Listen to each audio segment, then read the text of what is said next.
ماشي هخش. ماشي اتفضل. من هنا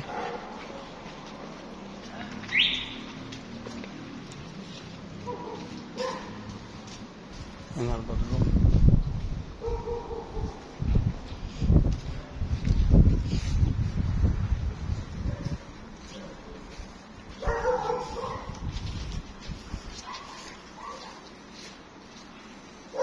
ماشي هنخش من هنا ولا من هنا؟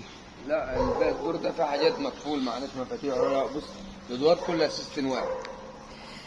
وعندك البدرون تحت جراج عربيات اوضتين هنا واوضه ورا. يعني في 3 اوض يعني. بس تنزلهم من هنا. تمام. في حضرتك بتجيب مساحه كبيره. مساحه بسم الله.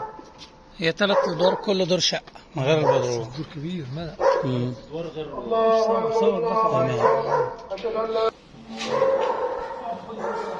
كده ده السلم، ده المدخل الرئيسي ده اللي بيطلع لكل الادوار صح؟ تعالى بس كده. ماشي. ده الدور الارضي وده البدروم.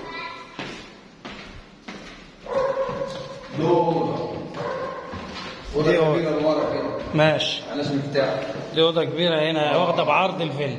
لا في بدرون ده في جراج عربيات بره. الناحيه الثانيه اوضه كبيره يعني. لما نلف في البدرون وراها. ماشي. وده اوضه كده لغايه الاخر اللي هو اللي قدام. تمام. وفي اوضه تاني في الناحيه دي. بص في أيوة. يقفل عليهم باب واحد. يعني اوضتين هنا في المكان ده. تمام. وده الباب الرئيسي؟ لا ده مع الجراج؟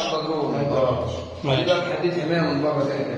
ماشي. وبعدين البدرون ما شاء الله ما فيش بدرون مروه. تمام. هنا كم عداد؟ هنا اللهم صل على النبي مش عارف. السلام. بين 4 عدادات ولا 5. تمام. لا العدادات يعني كل شقه عداد ويعني مخلصها كل عداد. العدادات هنا كلها عدادات كثيره. وبعدين موضوع العدادات ده لما تيجي على العدادات تمام. الورق اللي معاك هخلص لك انا العدادات من غير حاجه. باذن اطلع الله. لك العدادات القديمه دي واجيب لك مكانها بكذا. تمام تمام. يعني لنا سكه.